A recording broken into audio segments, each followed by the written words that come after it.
Welcome to the Productivity Podcast. Today we're joined by Diane Well, Marketing Insights Director at Springboard Research. We last spoke to Diane in July of this year, so that being 2020. And Diane's back today to talk about what's happened in that interim period from all things footfall related across high streets, retail parks and shopping centres. Hi Diane, how are you doing? I'm good, thanks. How are you, Simon? Good. It seems not 5 minutes since we talked and an eternity at the same time because so much has happened in between. Oh, I know. 2020 has just been a year that we could have never foretold. And yes, so much has happened and not very much of that has been very good. So hopefully 2021 will be a lot more positive. Yeah, fingers crossed. We're almost there. I'm not sure it's going to be as plain sailing as people may think, and I'm sure the first quarter, and maybe we're touching it a bit, will be pretty much the same as 2020. But yeah, let's hope by this time next year, if we record another one, we're in a better place. Absolutely. So since we last spoke, as I referenced before, July of this year, 2020, we've had tiers that have been introduced across the whole of the United Kingdom, varying by country in terms of things you can do. We've had, in effect, lockdown 2, maybe not as harsh as lockdown 1, but certainly restaurants, hospitality closed again, people being advised to work from home and minimise contact. So there's been a lot of stuff that feels similar that has changed and a lot of stuff that remains consistent. The big, I suppose, shining light is there's a vaccine that's been found and we've started to inoculate people. So hopefully that will start to play into the brighter horizon for 2021. So since we last spoke, Dan, what kind of insights have you guys at Springboard been seeing in terms of how footfalls changed or continue to stay the same since we last spoke? We've had things clearly like Black Friday, we're almost at Christmas, so lots of things in the mix there. But what are the key themes and trends you've been seeing since July of this year? Yeah, it's been interesting since July, Simon. I mean, when we spoke, we hadn't actually peaked in terms of footfall. And I know peak sounds weird given the drop in footfall, but over the summer, actually footfall started to improve very steadily, helped by people staying at home because they couldn't travel, obviously, and also the Eat Out to Help Out scheme. So by the time we got to the end of August, footfall across all of the 3 destination types, so that's our high streets, shopping centres and retail parks, was a quarter less than it was last year, so 25% down, which was really positive. And of course, by the time we got to the end of August, that's when we started to get inklings from government that the rate of infection was starting to rise. And so since then, it's not been nearly as positive. And of course, post-August through September, October, November, we've had restrictions, tiers, lockdowns. So we've seen a dip since then, certainly. But I think the overriding trend that we've seen all through 2020 is this resilience of the smaller high streets, smaller shopping location in the face of regional cities. Now, our regional cities were always the place where gravitated to, they held more footfall than smaller towns. We've talked about the death of the high street for years, and it was our smaller high streets that were really struggling. Well, if anything positive, and I use the word positive cautiously, is coming out of COVID, it's the fact that our smaller towns, our smaller high streets have actually been more resilient in terms of retaining footfall than our bigger cities. And that comes from the fact that the majority of us, where we can, are working from home. We've been advised not to use public transport. So, of course, you need that generally to get into regional cities. We haven't got very much tourism. So they've really been hit. And central London has been hit hardest of anywhere. Whereas our smaller towns, they're on our doorsteps. If we're working from home, we can pop out at lunchtime. We have become refamiliarized with these places and actually have a growing loyalty towards them in many states. And, a lot of people feel quite loyal to more independence and helping independence. So that has been the overriding theme, really. It's sort of almost the rebirth of our small towns, our small high streets. Our big cities are having a really challenging time. Typically on the outskirts of some of those big cities, we've got the regional shopping centres, so the Meadowhalls of this world, the Traffords, Blue Waters, Lakesides. How have they been faring in terms of their challenge, I assume, is closed roof? Yes, lots of space in the atriums, but actually we're all enclosed. It's not open air. Have they been trending any differently, or are they relatively the same? It's interesting with the regionals because there's 2 sides of a coin. They're a managed environment and also close to the elements. So as weather got worse, people gravitate towards them. And of course, people feel more safe because they are managed environment and they control numbers. But as you say, they are within within a roof. So people also feel quite vulnerable. But they were sort of tracking regional cities. They weren't doing brilliantly, but they weren't doing really badly either. But actually, smaller shopping centres that are based in smaller high streets were doing as well, if not better. That was the trend until reopening of stores in England following lockdown 2. And of course, following the reopening, we were right at the sort of towards the zenith of Christmas trading. And since the reopening, regional malls have done really well. They've done much better than smaller shopping centres because obviously we, as consumers, we head towards the larger places to shop for Christmas gifts. Latterly, they've done much better than they were doing, but they were, at least 50% down, if not 60% down, very similar to regional cities, apart from the fact that you can drive to them. The places that, of course, were doing the best and continue to be the strongest and most resilient are our retail parks, because they are the opposite ends. They're open air, you can get to them easily by car, the stores are big, parking's external, and they have food stores. So these places and these destinations have done much better than everywhere else this year. So out of COVID, if we take some positives, there's this rebirth of the high street, but almost of the retail park, because there were some that were looking quite unloved, I suppose. Ones that I visited across the country over the last 12 to 18 months, some that, again, lots of shops that had closed up or empty space in there. So there might be the two positives that come out in terms of looking after the independents, those local shops, but also anywhere that's an out-of-town open-air venue, like you say, typically with a supermarket on site, may get some more love and care and see some of those vacant spaces filled. Absolutely. And of course, retail parks over the past sort of 4 years have done really well because they've been improved by landlords. A lot of them have coffee shops now. Some of them have leisure facilities. Dowdy, drab, functional retail park is largely gone. So they've already had some upside, but actually we couldn't have foretold how much of an upside they were going to get through COVID. And largely that's because they have food stores. 75% of all retail parks have a food store. And so we continue to shop in those even when lockdown 1, when nothing else was open. And in lockdown 2 in England, of course, the food stores were open and other shops were open and they were the natural place to go to shop. That was helpful to them. And of course, they continue to be attractive and they're very convenient for shoppers. So they are continuing to do well. At the end of last week, footfall was just 8.6% down on last year in retail parks across the UK. That's an astonishing result when you compare it to regional cities where footfall was down sort of nearly 50% on last year. So you can see the huge difference. So they will continue to do well. And it's the convenience mixed with the blend of many of those parts having high street offer as well. So, convenience for food and non-food. Yeah, it'd be interesting to see again in 12 months' time where we are with that split across those different types of shopping channels. And clearly in all that mix has been Black Friday, a bit of a difficult one to get a gauge on this year because you can't really look back because the data's not like for like. What have you seen, or what assumptions or conclusions have you come to in terms of Black Friday this year?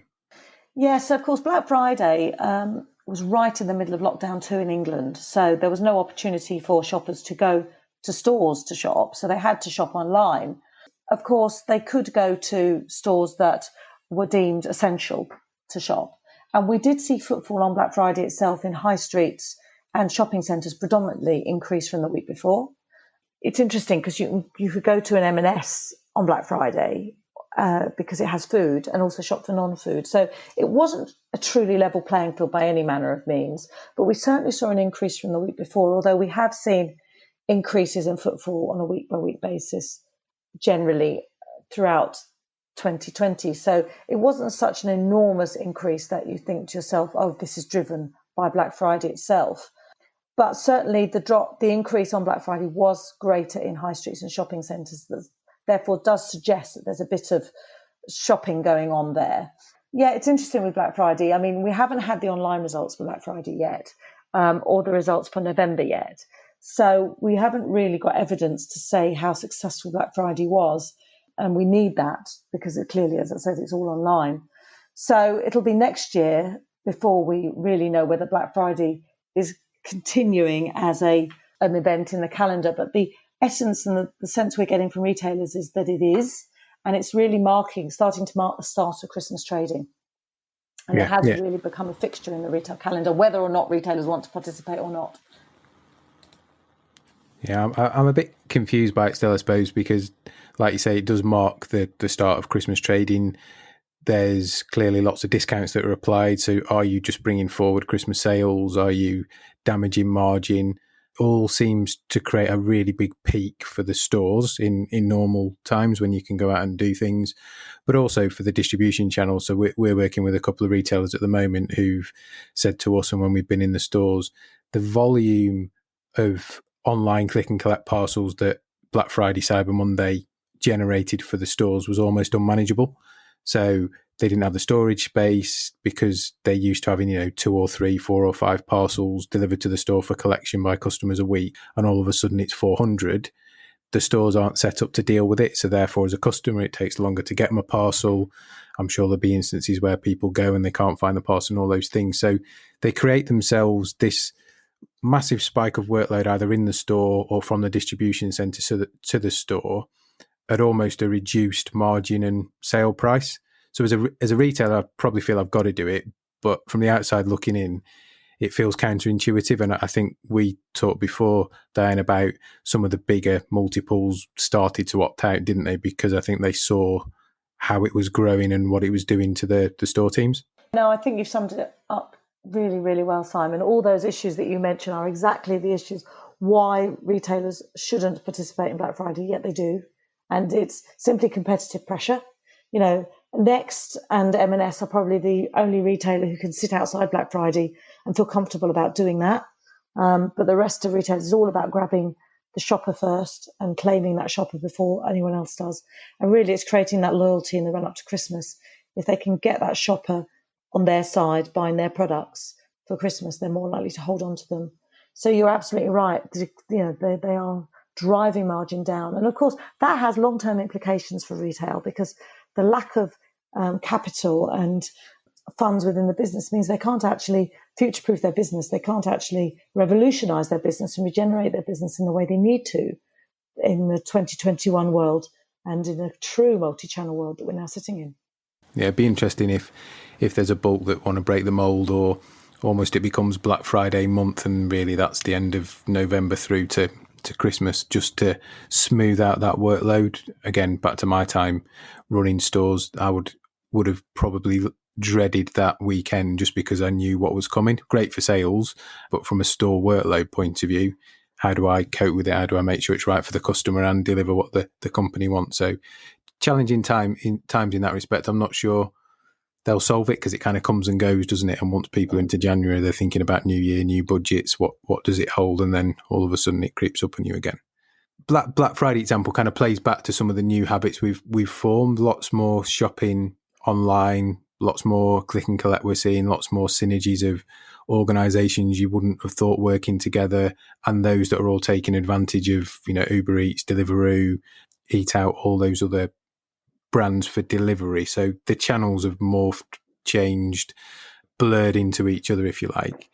I think we both agree that probably Q1 of next year going to be relatively similar to where we've come from in Q4, Q3 this year, potentially another lockdown, various things happening while people are getting more and more of the vaccine across the country. If we assume that's going to be relatively status quo Q1, maybe even Q2 next year, by this time next year, what are your thoughts and feelings about where we'll be? Will we have a new baseline in terms of there's just an expectation that there's less people that go out shopping now, or will it be kind of bounce back and we'll be busier than ever on the high streets?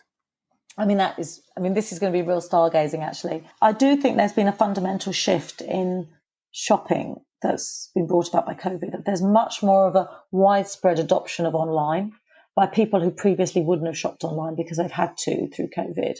And I think once you get converted to the convenience of online, you will certainly continue to spend a proportion of your budget online because it is so convenient. Certainly this is the impact it had on high streets quite a few years ago. It wasn't necessarily that online was claiming a lot of spend, because it wasn't enormously, but what was happening is that the visits that we used to make into high streets for things like travel agents and banks and the post office, all of that moved online. All the intangibles moved online. So the number of visits we made to our high streets declined. And that was where the impact on footfall came about. And consequently, the add-on spend to those retailers who benefited from those incidental visits declined. And I think we're going to see a similar thing. I think footfall is going to take a step downwards, simply because there is another layer of consumers now who have gotten used to shopping online for, if not comparison luxury items that we want in our lives, but certainly the functional convenience-led items that we don't need to visit a store for, but perhaps we did. And certainly older shoppers now, there's a greater proportion of those shopping online. But what is interesting, actually, Simon, is that the proportion of people shopping for food online is still relatively low. It's only around 10%.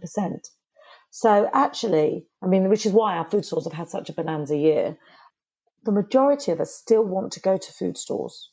And so actually, I think what we might find is even more food stores moving back into our urban shopping locations, so food stores can capture that spend, because there is only so much logistical capability they have for delivery. We know that the delivery slots are hard to come by in peak times. And in fact, a lot of us don't actually like to shop online for food. We like to go into store. So I think that may well be much more resilient in terms of footfall than non-food. Whereas non-food, we're seeing, significant proportions of people buying fashion online now. So I think next year we're going to see almost a rebalancing of footfall. We're going to see another step downwards, another drop. So even when COVID is hopefully much less of a threat for us and we've all been vaccinated, and let's hope by this time next year that's the case, footfall will be much lower than it was back in 2019. Yeah, it's interesting, that whole supermarket thing. And you're right, through lockdown, and even my mum got online doing click and collect or online food shopping. It's a very different experience. There's something that's quite therapeutic about wandering around a supermarket. Clearly, you see all the stuff on the ends that are on offer and all the things that they want you to attract and buy and add a bit more value in your basket. You really don't get that online. It's just a list of things, and it becomes much more of a binary process of, I want some carrots, I'll search carrots. I want some hot chocolate, I'll search hot chocolate. It's just a very, very different experience buying grocery online than, like you say, fashion, computer games, whatever it might be. I think for me that comes back to, because there's such a breadth of choice, you almost don't know what you're missing if you type in. Yeah, no, absolutely. And I think there's a whole complication around use by dates. You can't control that when it's delivered to you. So you'll get carrots that are nearly at the end of their use by date. And that leads to dissatisfaction. But also it's costly for the supermarkets, to be honest, and there comes a point where you don't want to spend 40 or 60 pounds having it delivered. So you don't. And so I think all of these things will won't necessarily shift away from the existing online purchase, but it won't lead to more people shopping online in the future. We will still want to continue to shop in store. And as you say, it's very sensory food. And, that's why the packaging is so important, and the position on the shelves is so important. And also for many people, it's a social experience. So, and they haven't any other social experiences at the moment. So I do believe that will continue. And I think this has been the greatest consumer shock to our system that we've ever had. And even within this period, if people don't transition to online food shopping during this period, then it's unlikely to happen. Yeah, I wonder if they've thought about doing a virtual supermarket. That might be one for somebody listening. Yeah, and I did pick up something a couple of years ago when there were sort of, virtual walkthroughs of stores. And I think that will go some way, but I think it still doesn't allow you to go to the back of the shelf and pick the packet with the longest, most far away use by date, which is what I think we will probably do. And it still means that when it gets delivered to you in a slot that you have to wait for and account for, you look at it and think, I don't want to use it in 2 days, I want to use it in a week. So that makes it quite tricky logistically for a buyer, for a consumer, to make the most of online purchasing, which is hence why we end up going to stores. Yeah, and I think the supermarkets, clearly the big four, and then the discounters have got a real opportunity. Obviously, they've stayed open and supported the nation through that, and clearly on the other side, taken the sales and had a great year. as well. But we're seeing all these collaborations now. So B&Q have just opened 2 stores in Asda's. Asda have got the new owners from the G Group, and they're looking at potentially acquiring a coffee shop chain that we all know to put in the stores. So this whole collaboration thing, I suspect the value of footage in a supermarket has gone up, and all those big overspaced ones is now a real opportunity to put in collaborations, concessions, because clearly that's where we're going to keep shopping regardless of what happens everywhere else. Yeah, no, absolutely. And I think that collaboration idea has been around for a little while. And of course, Sainsbury's did it with Argos recently. And, we have had coffee shops in Nexts, and, Waterstones were the first people to have coffee shops in a bookshop. So that has been in the offing. But I think for now, it's a real game changer for food stores, because clearly they were looking at their store portfolio and thinking they're going to have to shut a lot of their mega stores. And some of them have clothing franchises in them. But actually, now that there is a new opportunity for them, and as you said, these collaborations between big space users will actually create mini shopping centres, almost mini district town centres in some instances, within one roof. So there's advantages for the retailers themselves, but actually for the smaller high street sitting next to them, they may then face a challenge once again, once we see hopefully the back of COVID, of how to compete with these new regenerated smaller centres that have a lot of offer in them.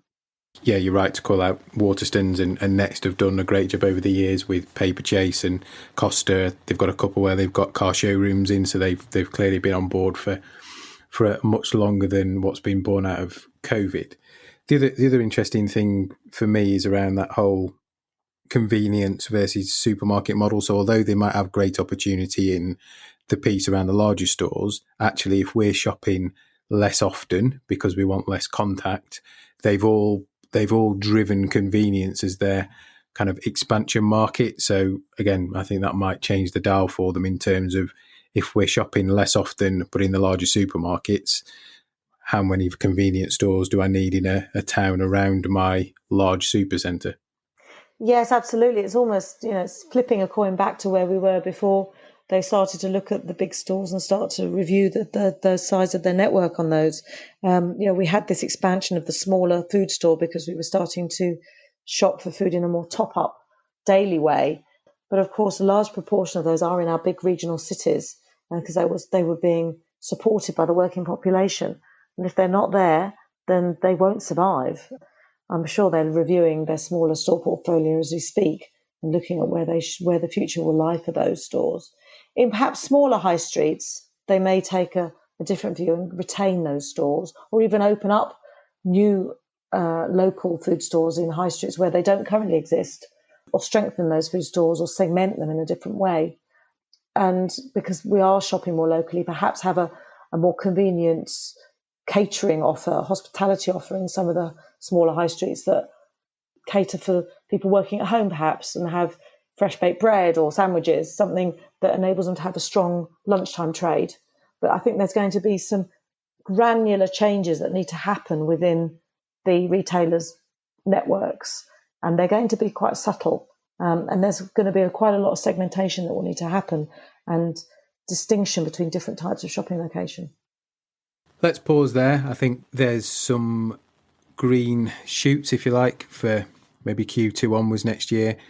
Clearly good news for local high streets in terms of the way we've supported those in the last 9 to 12 months, and let's see how that plays out and hopefully continues. And I'm sure for all retailers, national, multinational, there's some wins in all of this. There's some bits where they're left scratching their head a little bit, and some bits where their strategy of convenience, like we've just talked about, maybe now is up for reconsideration or review. So yeah, I'm sure you're going to get some fascinating data come through over Christmas, Diane, and early in the new year.